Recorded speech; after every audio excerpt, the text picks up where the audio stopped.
우리가 인생을 종종 운동으로 비유할 때 마라톤의 비유를 많이 합니다. 왜냐하면 마라톤의 특징이 단거리 경기와는 달리 출발을 잘했다고 그 출발이 끝을 결정짓지 않기 때문이죠. 그런 점에서 우리의 인생이 마라톤과 같죠. 좋은 출발이 도움이 됩니다. 그렇지만 중요한 것은 어떻게 마쳤는가 하는 것이죠. 출발이 잘 되었지만 끝이 후회로 가득 찬 인생이라면 잘 살았다고 말할 수 없는 것이죠. 솔로몬의 삶을 생각할 때마다 항상 아쉬운 것이 그것입니다. 아버지 다윗보다 너무 잘 출발했는데, 하나님을 의지하며 잘 출발했는데 그의 마침이 헛되고 헛되다는 고백으로 마칠 수밖에 없는 인생이 되었다는 것이 참 안타까울 때가 많습니다. 우리 주위를 돌아보면 불행하게도 그런 인생들이 참 많이 있습니다. 출발은 우리가 선택한 것 아니지요. 좋은 출발이 있었는데 그것을 잘 감당하지 못한, 그래서 후회하며 삶을 마치는 그러한 삶들을 종종 보게 됩니다. 미국에서는 굉장히 유명한 일화입니다. 월마트라는 그 비즈니스를 창설했던 샘 월튼이라는 분이 사업이 한참 잘 될 때 월마트가 계속 이렇게 흥황할 때 삶을 마칩니다. 근데 그가 아주 절친한 친구에게 자기의 인생을 평가하면서 솔직하게 했던 한마디는요, 망쳤다는 것입니다. I blew it. 여러분, 모든 일에 시작이 중요하지만 더 중요한 것 끝입니다. 하나님은요, 우리의 인생이 시작보다 끝이 더 아름다운 인생이 되기를 원하십니다. 그래서 하나님이 우리를 택하시고 우리를 쓰시기를 원하시는 이유가 거기에 있는 것입니다. 하나님께 택함을 받고 쓰임을 받았던 사람들의 삶을 보면요, 시작보다 끝이 아름다운 인생이었죠. 예수님의 족보에 나오는 여인들이 그러한 인생 아니었나요? 남편을 잃고 시댁에서 버림받았던 다말, 이유는 알 수 없지만 몸을 파는 기구한 인생으로 시작했던 라합. 근데 하나님은 그들의 삶을 아름답게 하셨습니다. 그래서 자랑스럽게 예수님의 족보에 그들의 이름을 실기를 부끄러워하지 아니하셨습니다. 예수님의 제자들도 마찬가지죠. 하나님께 쓰임받는 인생이 아니었다면 평생 물고기만 다듬다가 끝날 수 있었던 어부들이었는데, 복음을 전하는, 복음이 전환해지는 곳마다 기억되는 그러한 복된 인생 되게 하셨죠. 마태와 같은 사람은 돈은 많이 벌었을지 모르지만 손가락질 받으며 살아야 했던 인생이 복음서를 기록하고 항상 복음이 전해질 때마다 아름다운 인생으로 기억되게 하는 축복을 누리지 않았습니까? 우리 모두에게 그런 바람이 있지 않나요? 내 인생이 시작보다 끝이 아름다운 인생이 되면 좋겠다. 그래서 오늘 저는 어떻게 살면 끝이 시작보다 더 아름다운 그러한 인생 될 수 있을까? 히브리서 3장 1절부터 6절을 통해서 우리에게 주시는 하나님의 답을 함께 찾아보았으면 좋겠습니다. 히브리서를 일단 조금 써진 배경을 소개하는 것이 도움이 될 것 같습니다. 히브리서는요, 원래는 유대인들이었습니다. 근데 예수 그리스도를 만나고 기독교인으로 개종한 사람들, 그러나 신앙 때문에 핍박을 당하고, 신앙 때문에 목숨이 위험을 받고, 신앙 때문에 가족들에게서 쫓겨난, 그래서 과연 내가 이 길을 끝까지 가야 할 것인가 하는 그러한 유혹 가운데 있었던 사람들에게 쓰진 시편, 쓰진 말씀입니다. 끝이 더 아름다운 인생이 될 수 있는 그 축복을 포기하고 싶은 유혹을 받는 사람들에게 기록된 서신이 히브리서입니다. 그래서 히브리서를 보면 그러한 말씀이 종종 등장합니다. 2장 1절에 보면 혹 흘러 떠내려 갈까 염려한다. 또는 오늘 우리가 본문 가운데 다 읽지 않았지만 3장 12절에 보면 살아계신 하나님에게서 떨어질까 조심스럽다 하는 그러한 말씀이 히브리서에서 계속 나오는 이유가 무엇인가 하면 그들이 지금 그런 귀로에 서 있는 그리스도인들에게 향해서 보내진 서신이기 때문에 그렇습니다. 오늘 이 말씀이 우리에게 참 소중하게 다가오는 이유는 무엇인가 하면요, 처한 상황은 그들과 좀 다릅니다. 우리는 신앙 때문에 목숨을 위협받지는 않습니다. 그러나 우리도 여전히 신앙을 포기하고 세상 흘러가는 대로 살라고 하는 유혹의 소리가 점점 심해지는 때에 우리가 살고 있기 때문입니다. 꼭 그렇게 살아야 돼? 꼭 그렇게 바보스럽게 살아야 돼? 하는 우리의 신앙의 삶을 타협하게 하는 목소리가 점점 심한 때에 우리가 살고 있기 때문에 신앙을 타협하라고, 신앙을 포기하라고 했던 그 목소리를 들으며 살아갔던 히브리서 교인들에게 주어진 이 말씀이 오늘 우리에게 너무나 필요한 말씀입니다. 끝이 시작보다 아름다운 인생이 되려면 하나님은 우리에게 이것을 기억하라고 히브리서를 통해서 말씀하십니다. 첫 번째 기억해야 되는 것은 이것입니다. 우리는 하나님으로부터 부름받은 소명자라는 것을 기억할 수 있을 때 끝이 시작보다 아름다운 인생을 살아낼 수 있다고 기억하라고 말씀하십니다. 우리는 이 땅에 아무 목적도 없이 그냥 잠시 있다 지나가는 인생으로 던져진 인생이 아니라 하나님이 목적이 있어서 우리를 선택하시고 하나님의 계획이 있어서 우리를 선택하시고 하나님은 그 계획을 위해서 우리를 부르시고 쓰시기를 원하시는 하나님이라는, 그래서 우리는 소명받은 자라는 것을 잊지 말라고 오늘 우리에게 말씀하십니다. 그래서 소명을 받은 삶이 얼마나 중요한 삶인가를, 그것이 얼마나 소중한 삶이라는 것을 하이라이트하기 위해서 오늘 1절 말씀을 보시면요, 예수 그리스도가 사도였다는 것을 말씀하십니다. 우리가 믿는 도리의 사도이시며 그 예수를 깊이 생각하라. 여러분, 성경 전체에서 이 성경 구절만이 유일하게 예수 그리스도를 사도라고 지칭하는 성경 구절입니다. 사도의 의미는 무엇인가 하면 보냄을 받은 자라는 것이죠. 예수님이 보냄을 받은 자와 같이 하나님이 우리를 소중하게 보시고 우리를 보냄받은 자로, 소명자로 보내었다는 것을, 그것이 얼마나 소중한 축복이라는 것을 잊어버리지 말라는 것입니다. 왜냐하면 소중함을 알 때 그 소중함을 살아내기 위해서 필요한 대가를 감당할 수 있기 때문입니다. 히브리서 기자는요, 예수님마저도 예수님의 그 부르심, 예수님의 보내지심을 감당할 수 있었던 이유가 무엇인가 하면 예수님 받으신 그 소명의 가치를 알았기 때문이라고 히브리서 12장 2절에서 이렇게 말씀하십니다. 믿음의 주요 또 온전케 하시는 이인 예수를 바라보자.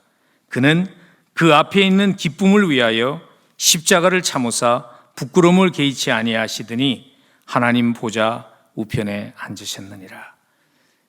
예수님이 그렇게 소중하기 때문에 십자가를 부끄러워하지 아니하시고 생명 주시리만큼 소중했던 그 소명, 그 앞에 있는 기쁨은 과연 무엇일까요?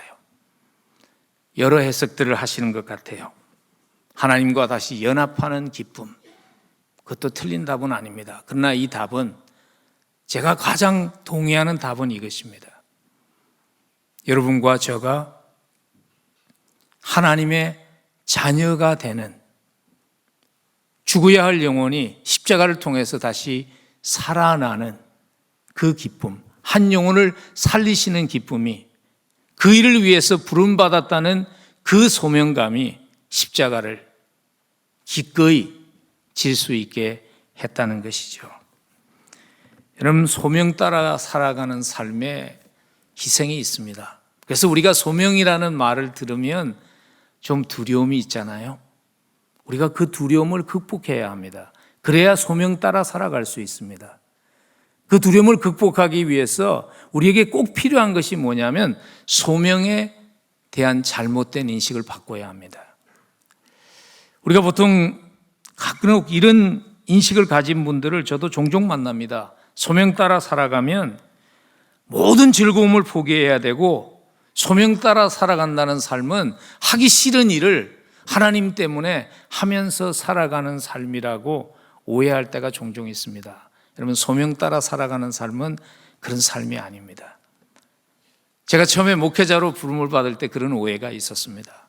이거 목회자로 부름 받으면 주님 때문에 어쩔 수 없이 하기 싫은 일을 하면서 산다는 부담감 때문에 하나님 앞에 많이 기도했습니다. 하나님, 그 목사 말고 장로하면 안 됩니까? 제가 많이 기도했습니다. 근데 그 뒤에 깨달았죠. 소명 따라 사는 삶이 나를 아시는 하나님, 내가 가진 강점을 발휘하며 살게 하는 그 기쁨이 있는 삶이라는 것을 깨달았습니다. 소명을 주시는 하나님의 마음을 가장 잘 설명한 하나님의 말씀이 저는 예레미야서 29장 10절이라고 생각합니다. 여호와의 말씀이니라. 너희를 향한 나의 생각을 내가 아나니 평안이요 재앙이 아니라 너희에게 미래와 희망을 주는 것이니라. 그래서 하나님의 부름 따라, 그 목적 따라, 소명 따라 살아가게 될 때 삶이 의미를 회복하고 기쁨을 누리게 됩니다. 저희 교회에 요즘 그런 분들이 계십니다. 이분들은요, 음악적인 탤런트를, 뮤지컬 탤런트를 가지고 태어나신 분들입니다. 뮤직을 무척 사랑하는 분들입니다. 근데 그들의 마음속에 고민이 있습니다. 이 뮤직이라는 것이, 뮤지컬 탤런트라는 것이 하나님의 나라에서 무슨 의미가 있는가 하는 고민이죠. 물론 교회 안에서 찬양도 하고, 근데 그것보다 더 큰 하나님의 나라는 큰 그림 속에서 나의 뮤지컬 기프트가, 나의 음악적인 재능이 하나님은 어떤 목적으로 우리를 불렀을까 고민하다가 그분들이 한 모임을 시작했습니다. 영어 표현으로 품어준다는 표현인 hug라는 표현을 사용해서 hugus라는 그러한 일을 했어요. 그게 여러 단어를 합한 그 앞자를 딴 거거든요. Help us to grow spiritually. 우리 함께 영적으로 성장하자는 그러한 의미를 가진 hugus라는 프로그램을 시작했어요. 그래서 저희 동네에 가난한 아이들이 있습니다. 좀 형편이 되는 아이들은 악기도 배우고 음악 교육도 받고 그러면서 성장하는데, 그런 기회가 주어지지 못한 가난한 가정의 아이들이 있습니다.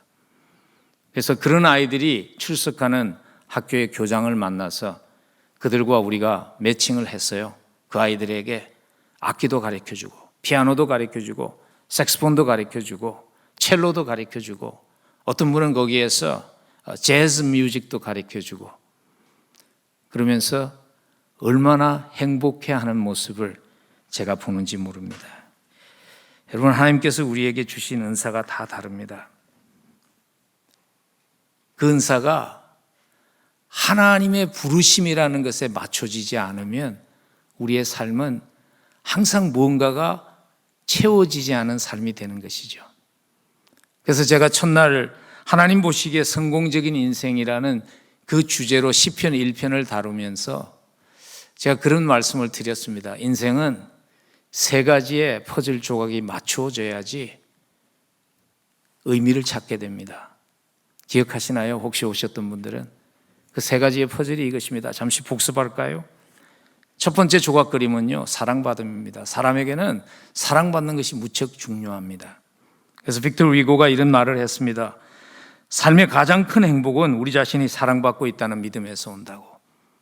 그리고 두 번째 조각 퍼즐은 인정받음이죠. 꼭 필요한 존재로, 있으나 마나한 존재가 아니라 내가 꼭 필요한 존재로 인정받는 것. 근데 문제는 사람에게 인정받는 것은 한계가 있다는 것이죠. 그래서 이 마지막 조각이 필요합니다. 마지막 조각은 하나님께 인정받는 것입니다. 다른 말로 하면 하나님의 소명입니다. 하나님이 주신 그 목적 따라서 하나님이 맡겨주신 하나님께 인정받는 그러한 삶이 되는 것이죠. 여러분, 이 소명은요, 목사나 선교사들만 받는 것 아닙니다. 구원받은 모든 하나님의 백성들은 소명받은 자입니다. 구원을 받았지만 소명을 받지 못한 사람은 없습니다. 제 말이 아니라 하나님의 말씀이 그렇게 말씀하시죠. 에베소서 2장 8절과 10절을 보면 너희는 그 은혜에 은하여 믿음으로 말미암아 구원을 받았으니 이것은 너희에게서 난 것이 아니요 하나님의 선물이라. 행위에서 난 것이 아니니 이는 누구든지 자랑하지 못하게 함이라. 우리는 그가 만드신 바라 그리스도 예수 안에서 선한 일을 위하여 지으심을 받은 자니 이는 이 일은 하나님이 전에 예비하사 우리로 그 가운데서 행하게 하려 하심이라. 우리는 그의 만드신 바라 예수 그리스도 안에서 선한 일을 위해서 우리는 택함을 받고 지음을 받은 자라. 하나님이 우리를 그렇게 예비하셨다고 성경은 말합니다. 여러분, 구원받은 사람에게는 구원받은 사람은 모두 소명받은 사람입니다. 하나님의 선한 일을 위해서. 근데 그런 의문이 드시죠. 그 선한 일이 뭘까? 오늘 히브리서는 우리에게 그 답을 주십니다. 그 선한 일이 무엇인가 하면요, 하나님이 우리를 부르신 그 소명이 무엇인가 하면 하늘과 땅을 연결하는 다리를 놓는 자로 우리를 부르셨다는 것입니다. 브리지 빌더로. 우리가 해야 하는 선한 일이 바로 그것입니다. 그래서 그걸 명심하라고 설명하기 위해서 오늘 히브리서는 예수님이 대제사장이라는 것을 기억하라고 말씀하시면서 시작합니다. 1절에 보면 우리가 믿는 도리의 사도이시며 대제사장이신 예수를 깊이 생각하라. 예수님을 묘사하는, 성경에서 예수님은 이름 부릅니다 설명하는 여러 방법이 있습니다. 근데 히브리서는 오늘 예수님을 대제사장이라고 설명하는 이유는 히브리서를 받았던 사람들이 구약에 익숙한 유대인 출신들이기 때문이기도 합니다. 그 예를 들면서 대제사장의 역할을 예수님이 하셨다는 것은요, 예수님이 다리 찢는 자로 오셨다는 것입니다. 죄로 인해서 끊어진 하나님과 사람 사이에 다리 놓는 자로 예수님이 오셨다는 것입니다. 그래서 라틴어에서 제사장을 부를 때 폰티펙스라는 그러한 단어를 사용합니다. 근데 폰티펙스라는 그 말 자체가 의미하는 것이 뭐냐면 다리 놓는 자라는 거예요. 제사장은 다리 놓는 자라는 것입니다. 예수님은 대제사장이십니다. 하나님은 우리를 모두 제사장으로 부르셨습니다.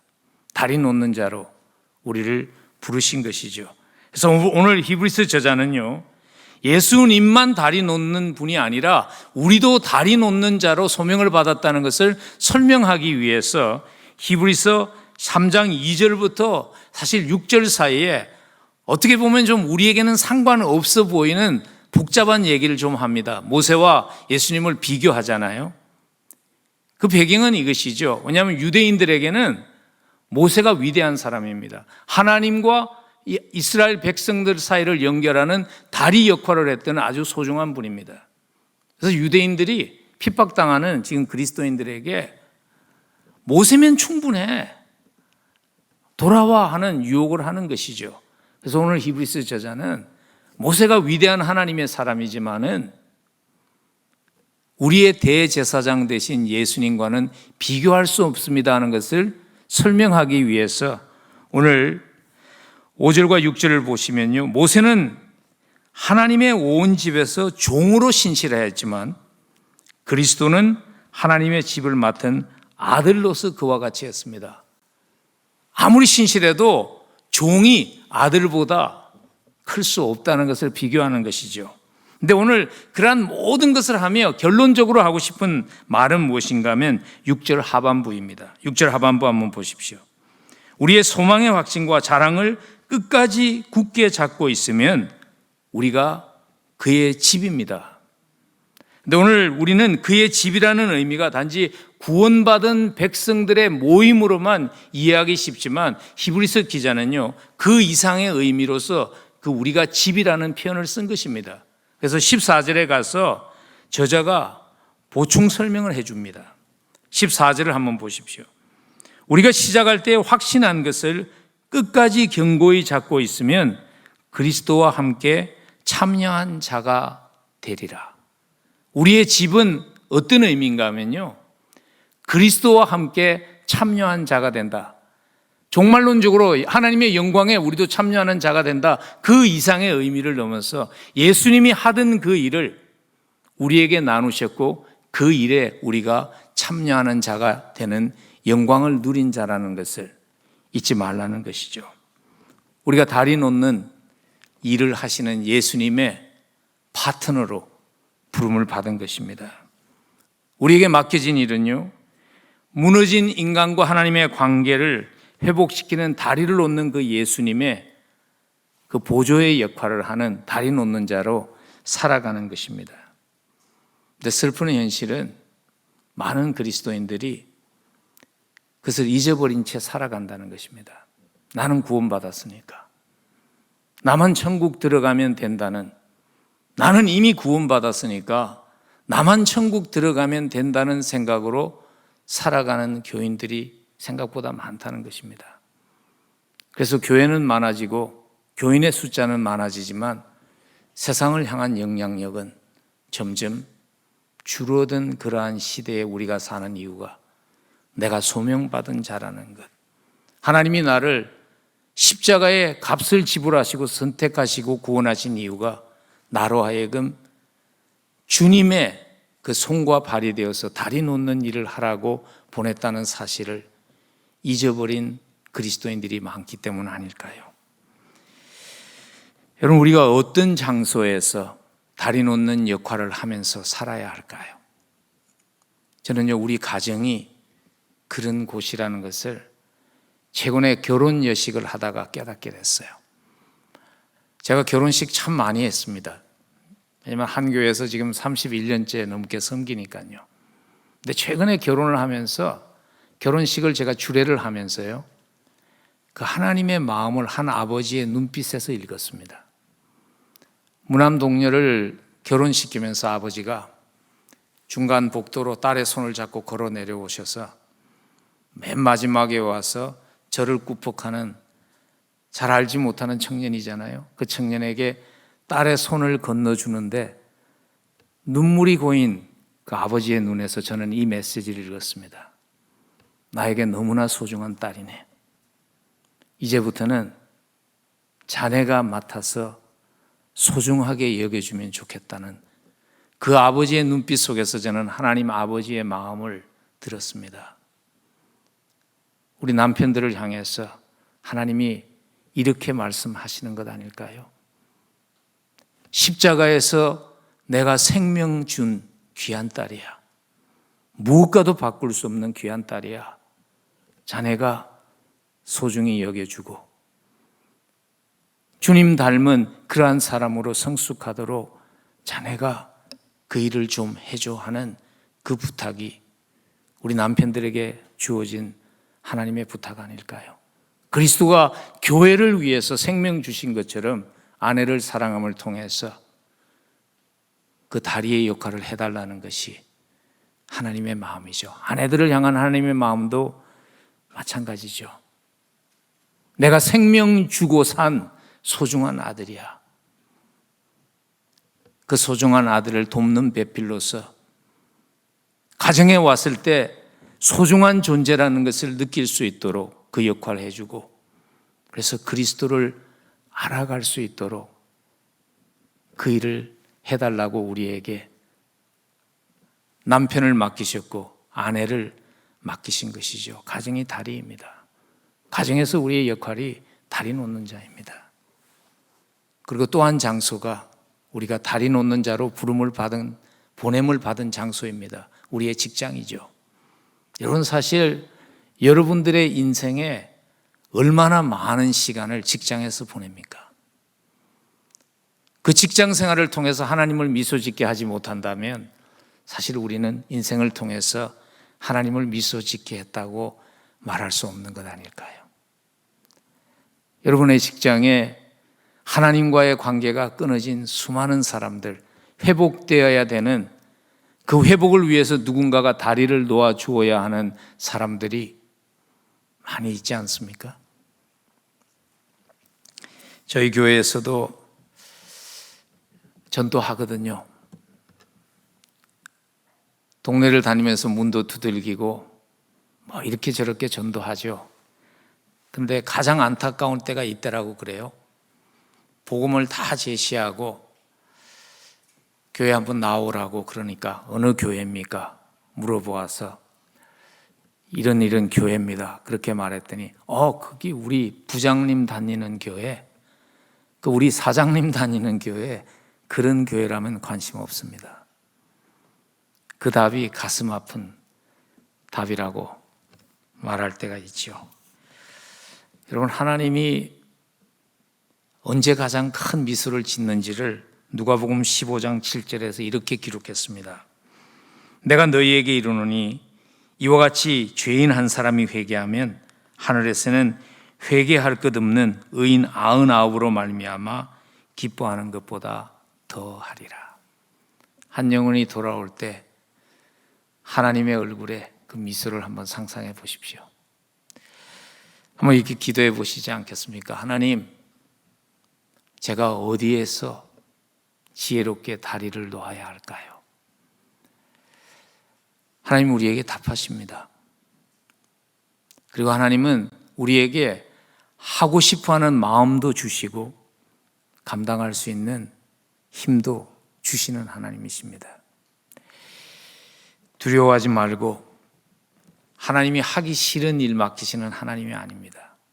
하나님이 감당할 수 없는 일을 맡기시는 그러한 하나님이 아니십니다.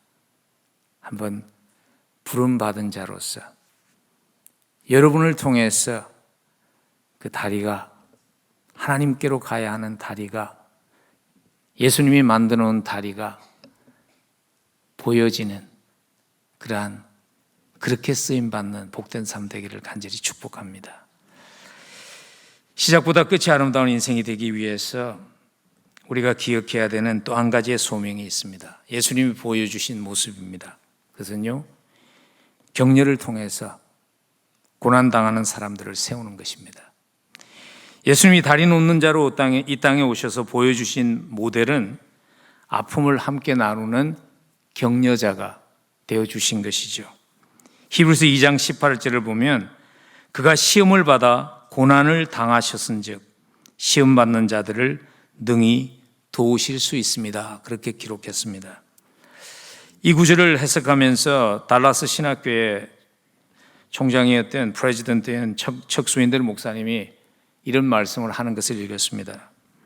예수님을 인간과 동일하게 만드는 것은 고난입니다. 고난이 없었다면 그분은 결코 나를 충분히 이해한다고 말하실 수 없었을 것입니다. 하나님이 우리를 안다고, 내가 너의 아픔을 안다고 말씀하실 수 있는 이유는 하나님이 몸소 그 고난당하는 자리에 있어 봤기 때문이죠. 똑같은 원리를 우리에게 적용한다면 우리로 하여금 이웃의 고난을 도와줄 수 있는, 이웃의 아픔을 격려해 줄 수 있는 도구는 다른 것 아닙니다. 우리 자신의 아픔입니다. 여러분, 아픔을 좋아하는 사람이 없죠. 고난을 좋아하는 사람은 비정상입니다. 그렇지만 인생을 살아가면서 고난과 아픔은 피할 수 없는 것입니다. 우리에게 고난을 피할 수 있는 선택권이 없습니다. 그러나 우리에게 있는 선택권은요, 그 고난을 어떻게 쓸 것인가 하는 선택권은 우리에게 있는 것입니다. 하나님이 우리에게 주신 그 고난이 하나님을 더 깊이 알아가게 하고 하나님의 은혜로 그 시간을 지나가게 하고, 그리고 그 고난의 경험이 우리로 하여금 위로자가 되게 할 수 있는 선택은 우리에게 있는 것이죠.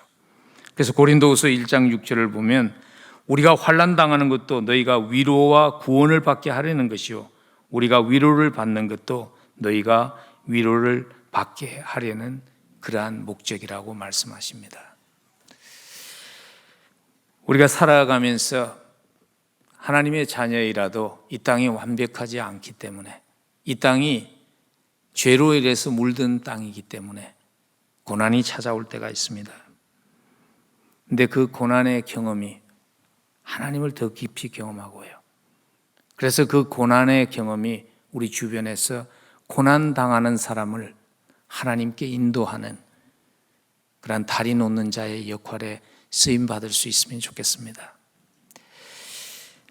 저에게 잊혀지지 않는 한 기억이 있습니다. 저희 교회에서 1년에 한 번씩 겨울에 일주일 동안 노숙자를 섬깁니다. 저희 동네도 추울 때는 무척 춥습니다. 그래서 노숙자들이 겨울에 도와주는 사람이 없으면 길에서 얼어 죽을 수 있기 때문에 교회만이 아니라 여러 사회 단체들과 교회들이 일주일씩을 맡아서 그들을 섬겨줌으로 겨울을 나게 합니다. 저희 교회에서 그 일을 하는데 저희가 정성스럽게 음식을 준비해서 매 저녁 식사를 제공하지요. 때로는 저희들이 부틱샵을 만들어서 교인들이 자기들의 물건을 가져다 놓고 그분들로 하여금 필요한 것 가져가기도 하고, 미장원을 하는 분들은 오셔서 머리도 깎아주고 그런 일을 합니다. 근데 하루는 제가 식사 기도를 맡아서 식사 기도를 한 후에 그분들과 함께 한 테이블에 앉게 되었어요. 근데 제 자리에 앉았던 한 백인 여성입니다. 한 40대 중반 된 백인 여성 노숙자가 저에게 불쑥 이런 말을 하는 겁니다. 우리는 겨울이 오면 당신네 교회에 일주일 오는 이 시간을 너무나 기다립니다. 그러는 거예요. 그래서 제가 처음에는 이해가 되지 않았어요. 아니, 우리만 섬기는 것 아닌데 왜 다른 많은 단체들도 섬기는데 왜 우리 교회에 오는 것을 그렇게 기다립니까? 그랬더니 그분이 이렇게 답을 했습니다. 당신 교회에 오면 we feel respected. 당신 교회에 오면 우리가 소중한 존재로 존중받고 있다는 것을 느끼기 때문입니다. 그냥 있는 자가 없는 자에게 있으니까 동정으로 베푸는 것이 아니라 우리의 자리에 있어 본 그 사람의 아픔으로, 당신이 지금 아픔의 시간을 지나가고 있지만 당신은 소중한 존재입니다 하는 것을 이 교회에 오면 우리가 느끼기 때문입니다라고 그분이 설명을 했습니다. 왜냐하면요, 우리 이민자들이 그 자리에 있어 봤습니다. 여러분들도 그 자리에 있어 봤습니다. 외로운 자리, 때로는 없는 자리, 때로는 소외받는 자리에 우리가 있어 봤습니다. 그것이 우리를 통해서 그냥 흘러나오는 것입니다. 한 번도 고난당해보지 않은 사람이 고난당한 자를 위로할 수 없습니다. 한 번도 소외받던 자의 자리에 서보지 않은 사람이 소외받는 자의 그 아픔을 품을 수 없습니다. 하나님께서 우리에게 주신 하나님의 영광을 위해서 쓰임받을 수 있는 그러한 우리의 고난의 경험이 되면 좋겠습니다. 이 자리에도 고난의 순간 지나가는 분들 계시죠? 고난의 문제를 쉽게 설명할 수 없습니다. 왜 좋으신 하나님이 고난이라는 것을 허락하실까? 왜라는 질문에는 답이 없습니다. 하나님은 그 고난의 순간에 나로 하여금 무엇을 하시기를 원하실까? 고난 당하는 자들을 위해서 하나님은 고난 당해본 내가 무엇을 하기를 원하실까 하는 질문을 할 때 우리는 하나님의 뜻을 조금씩 알아갈 수 있는 것 같습니다. 그래서 그렇게 삶을 산 한 분의 아름다운 고백을 여러분과 나누면서 말씀을 마무리 지으려고 그럽니다. 사무엘 슈메이커라는 분입니다. 알코올 중독자들을 도와주는 알코올릭 어나니머스라는 그 프로그램을 만드는데 큰 기여를 한 분입니다. 그분 자신도 그러한 아픔이 있는 분이시기도 하죠. 그가 이런 고백을 합니다. 나는 문간에 서 있다. 너무 안으로 들어가 있지도 않고 너무 밖으로 나가 있지도 않다. 이 문은 세상에서 가장 중요한 문이다. 사람들이 하나님을 찾을 때 들어가는 문이기 때문이다. 아직도 저렇게 많은 사람들이 바깥에 서서 나 못지않게 문 있는 곳을 알고 싶어하는 이 마당에 내가 안으로 쑥 들어가 버리는 것은 부질없는 일이다. 세상에서 가장 엄청난 이는 그 문, 하나님께 이르는 문을 찾는 것이다. 안 못 보고 더듬는 그들의 손을 잡아주는 것이다. 그리고 그 문고리, 본인이 직접 손을 대어야만 소리가 나면서 열리게 되어 있는 그 문고리에 대어주는 것이다. 그래서 나는 문간에 서서 기다린다. 문을 찾는 사람들을. 그러면서 그분이 시편을 인용하면서 마무리 짓죠. 시편 기자의 고백처럼 문지기로 있는 것이 좋사오니. 여러분, 하나님이 우리를 부르셨다는 것은요, 우리에게 결산의 시간이 있다는 것을 말하는 것입니다. 결산이라는 단어가 부담이 되는 것은 사실이지만요, 또한 결산이라는 그 적당한 무게가 우리로 하여금 지금이라는 시간을 지혜롭게 살게 하는 역할을 합니다. 말을 키우시는 분이 한번 이런 얘기를 하시더라고요. 사람들은 말의 등에 아무것도 얹어놓지 않으면, 아무 무게도 얹어놓지 않으면 말이 가장 자유롭게 빨리 달 것 같지만, 말은 자기가 감당할 수 있는 적당한 무게가 올려졌을 때 가장 빨리 달린다고 그럽니다. 예수님이 우리를 부르시고 내 멍에를 메라고 그러셨죠. 근데 내 멍에는 어렵지 않다고. 적당한 무게라는 것이죠.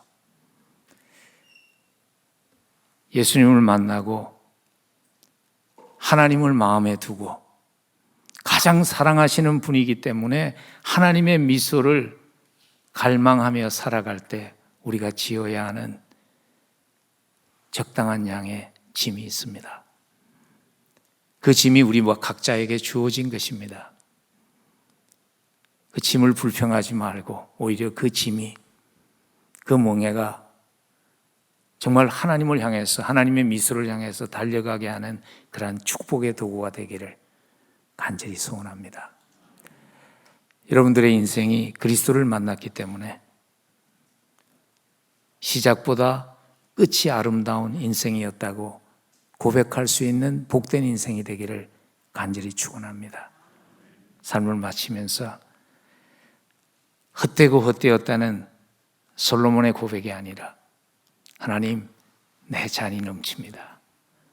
내 잔보다 더 차고 넘치도록 나를 써주신 것 너무나 고맙습니다 하는 고백이 저와 여러분들의 고백되기를 간절히 축복합니다. 기도하겠습니다.